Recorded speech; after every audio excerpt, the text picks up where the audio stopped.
wabarakatuh. Salam sejahtera. Alhamdulillah nahmaduhu wa nusalli ala rasulihil karim.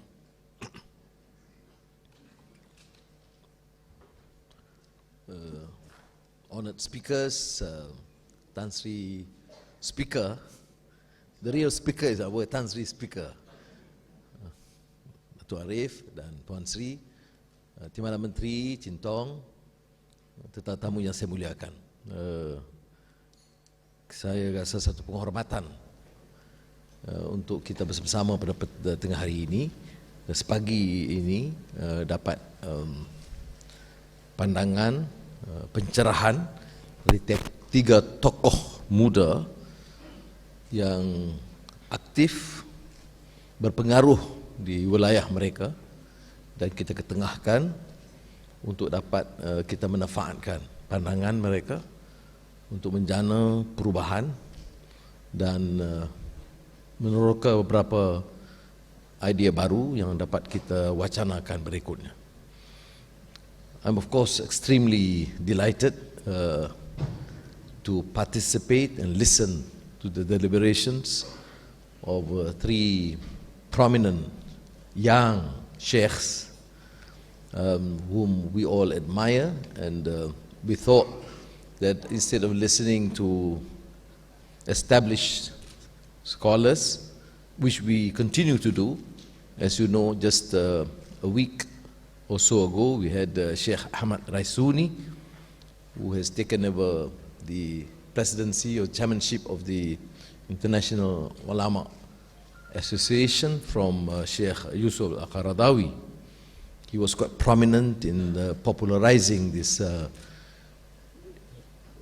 Maqasid series, his Nadariyah Maqasid, which became quite popular among the intellectual circles, among the Muslim world, published in English by the IIT, followed by then Jasir Auda and the translation of Muhammad Abu Zahra on Usul Fiqh and Maqasid.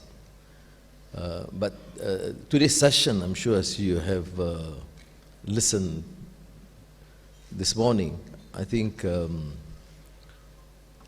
would help us immensely in dealing with some of the contemporary challenges, controversial issues in our midst.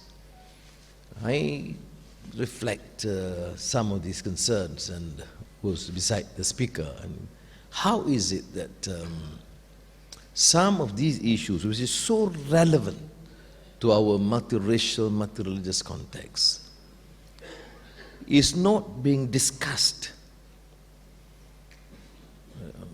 by our scholars, by our political leaders, other than continuing this differences, contentious, sometimes very rancorous exchanges.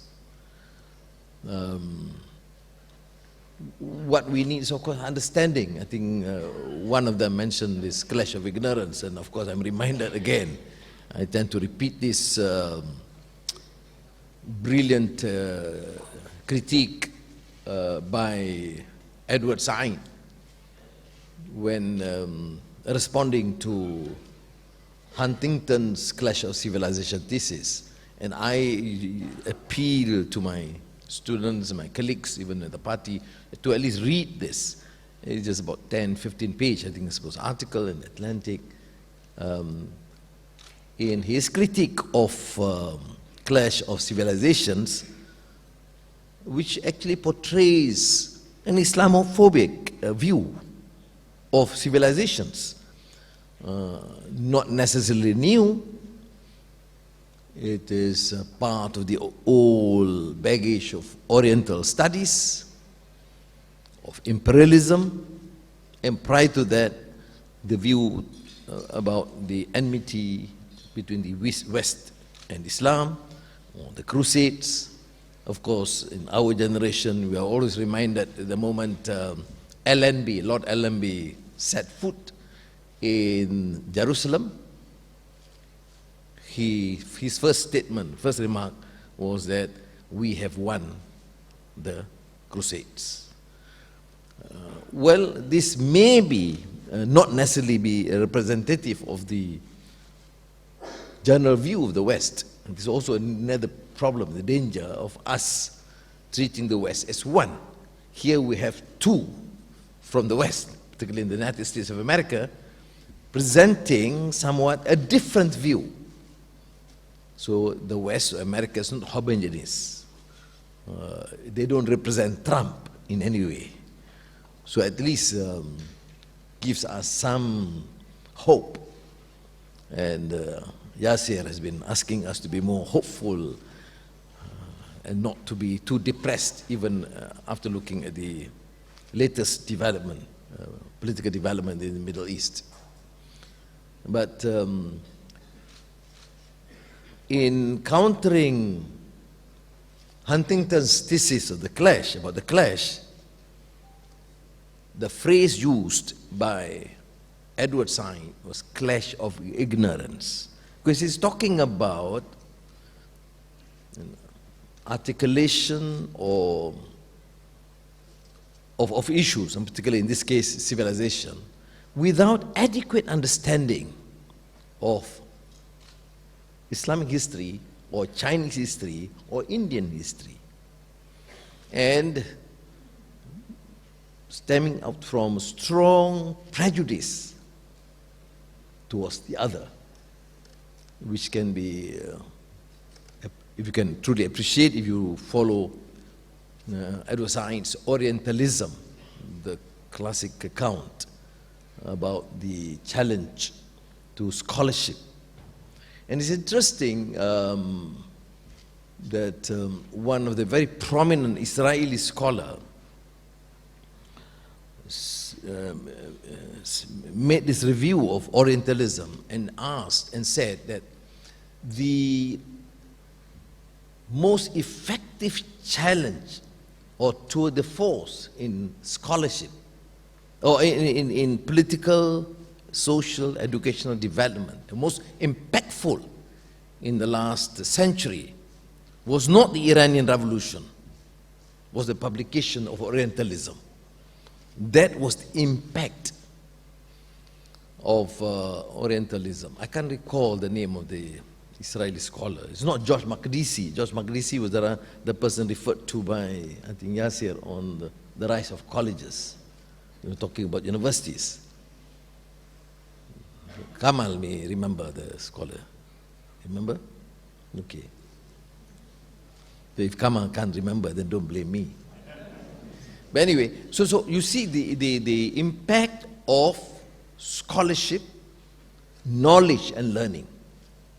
One book, which is tour de force in terms of understanding the core issues, fundamental issues that we have to face. And this is, of course, not a Muslim scholar. He's a very renowned political scientist, sociologist, historian, Edward Said, a Christian Palestinian Arab. But in his article in debunking the Huntington thesis, he talked about, again, clash of ignorance. And then just I think a few months back, I read Stephen Hawking's article, Illusion of Knowledge, which comes to mind and quite relevant in our discourse. That number one, either you're completely ignorant or you have an illusion of knowledge. You decide to condemn the rest, whether it be Islam or Christianity or Judaism or Hinduism or Buddhism, without adequate understanding. And what we've heard from the three young scholars is that what is the essence of Islam or religion if there's no concern for justice, compassion, or using the word mercy, without peace, justice, and compassion. And that is where, and that's the root of a problem in our midst at present. Now, again, my earlier question is that why is it that in our understanding of our deen, not much or so little is being said about the need to secure peace? The fundamental issue, a core issue in Raisuni's Maqasid Sharia, referring to Ash-Shatibi's Mawafaqat, is that governance is about ethics, is about justice. Therefore, he actually in that book, now popularized by Shatibi, the dialogue of Abdul Malik with his dad, Khalifa Umar Abdul Aziz. You are devout, as Nuruddin has suggested. We have the cases of Sayyidina Ali and Khawarij in this. During the period of Umar Abdul Aziz, there was some civil strife in society.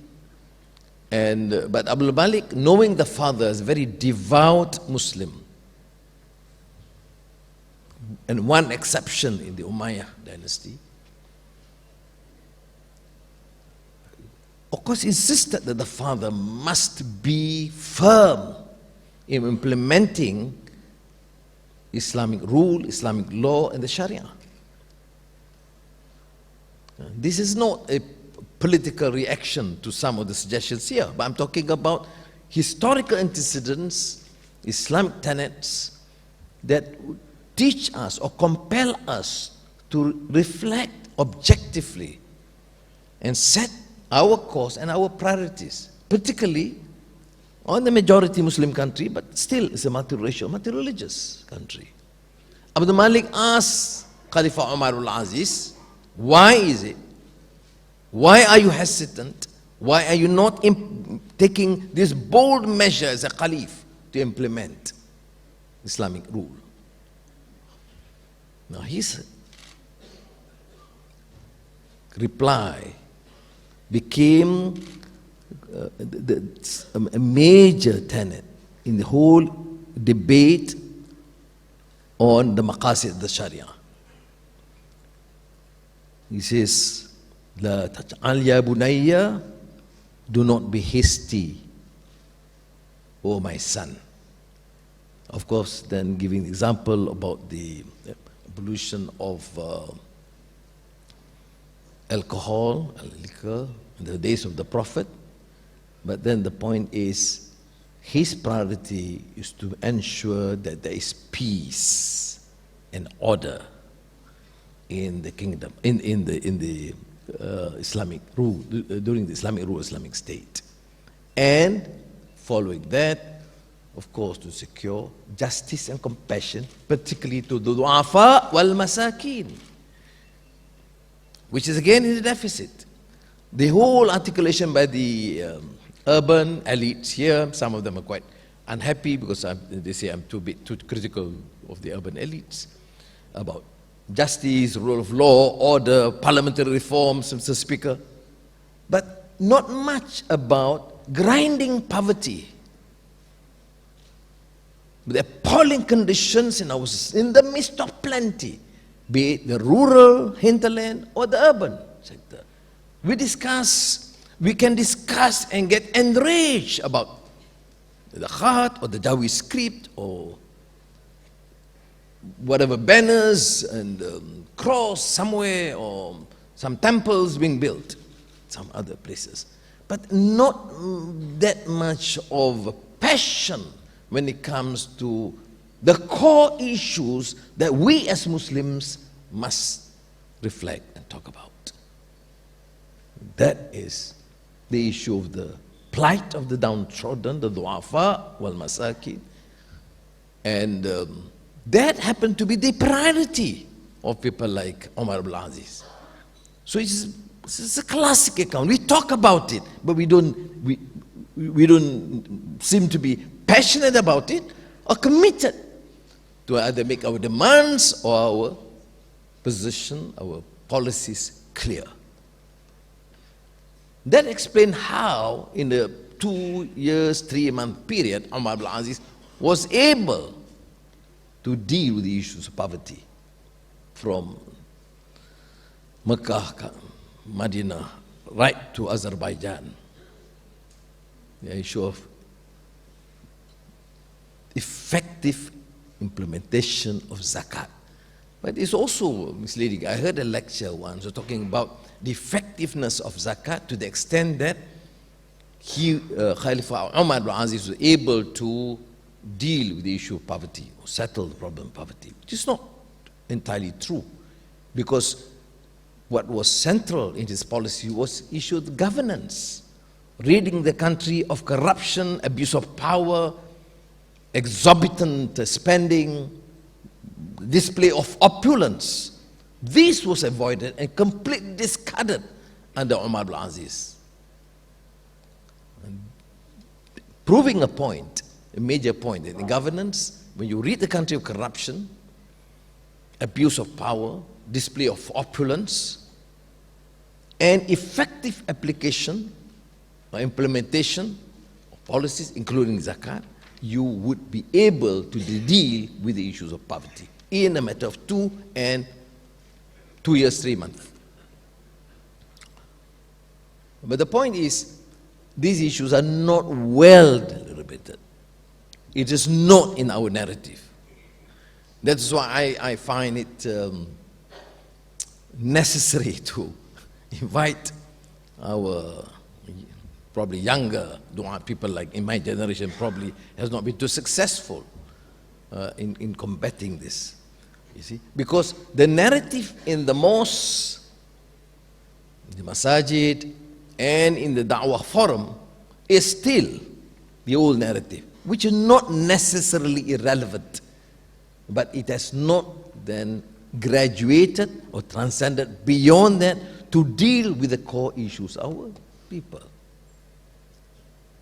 And there is also this question of so much intolerance, that religion is not simply compassion, a lot of anger. One mistake by either a Muslim or a non-Muslim youth, I know, using the premises of recent problem, the premises masjid used by some non-Muslims, I think, and became a big outcry, contrary to what we learn, the patience and the wisdom of the Prophet sallallahu alaihi wasallam, bil hikmah wal mawazat al hasana wajadilhum billatihi ahsan. There's a complete departure. But because you present yourself with the Islamic garb or Arabic garb, and with the flow of verses of the Quran, you tend to be highly regarded, notwithstanding this the display of so much impatience and intolerance. Last month, or 2 months back, we organized again, after 30 years, the second Islam and Confucianism conference. Now, I remember when I was Deputy Prime Minister, when I organized the first conference, I was also criticized. What the heck are you trying to do? Muslims can barely understand Islam, and why do you then propagate Confucianism? I said, firstly, we are in Malaysia. I want the Muslims to understand Islam. I also want the non-Muslims to appreciate Islam. After all, they live here, they are our neighbors. But in doing that, there must be this principle of reciprocity. We as Muslims must also listen to their account, to what they believe. That includes Confucianism.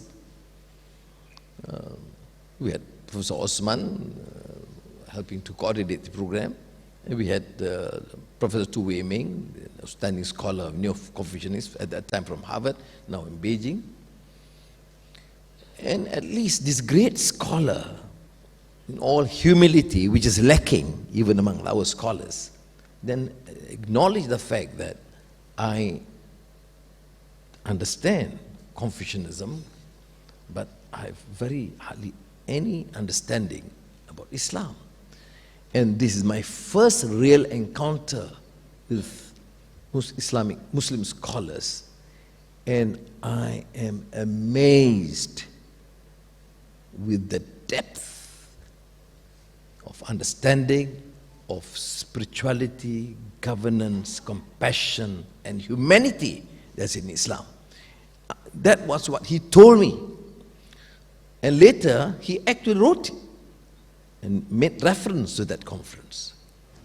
But in this conference, he sent his video recording message. And this great, one of probably the most prominent scholar of Neo-Confucianism, said that with all the strength of Confucianism in terms of virtue and filial piety and humanity, he said, I find it pertinent that we, the Confucianists, listen to the Islamic and the Muslim account of the spirituality that would be able to enhance our understanding, not only of Islam, but of Confucianism. We were fortunate because the Mufti of Penang, Dr. Wan Salim, was supportive and in fact spoke at the conference. But otherwise, we'll still hear some very negative views or criticism against such initiative, because they say that this is an attempt to confuse the Muslims and to placate the Chinese, and this is a political, etc., etc. But I think we should have enough patience and confine to these central issues, because I think it would be very pertinent. So we had 400 Muslims listening to Confucianism. They didn't become immediately Confucianists and left Islam. And we had 400 Chinese elites, leaders of civil society, having the patience to listen, and many of them told me for the first time. Can you imagine? They're with us, as our neighbors, for the first time. So that is why, because of the sheer ignorance, there's so much prejudice, to the extent that anything you talk about Islam, then it becomes Islamization or Arabization. I don't deny there may be some elements within it. And I think one of them, Sheikh Omar or Nuruddin, mentioned this. It's very important to me. Because how do you counter these extremist trends and terrorism? We have, of course, counter-terrorism initiative in our country, in the government. How do you counter them? There are two categories. One are the perpetrators of terrorism, which we do not condone, which we must fight and use all means possible to deal with, because they are perpetrators of terror. But we have also an inherent problem. This incessant propaganda and teachings, what is termed as the purveyors of terror. There is neo-conservative trend. I use the word term neo-conservative because then the West can understand neo-conservatism of the West, that would not allow for any sort of a dialogue. They would show so much intolerance toward the other. It's just like the reverse. If we reject the Huntington thesis of clash of civilization because of his utter prejudice against Islam and his display of sheer arrogance of the West, we cannot respond in the same manner. We have writings to display the sheer, not conviction of our deed, but the arrogance and display and ignorance of the other, and showing so much intolerance that everything the West are rotten and cannot be therefore tolerated or condoned, never mind the scholarship or technology, etc. So you display that, everything about Christianity is not kalimatun sawa. I remember when we supported the Amman Declaration, and because of that, I happened to be one of the first Asians to be invited. I met the Pope, the Pope Francis, new Pope, and I lost some votes among the Malays. Now, if it is purely political decision, I would certainly delay that. I think I should go for the Umrah first and meet the Imam, then only meet the Pope. But I think, I believe I should do the right thing. I did not compromise my religion. When my discussion with him, I said, and proudly, you see, we, the Muslims, are doing this, that,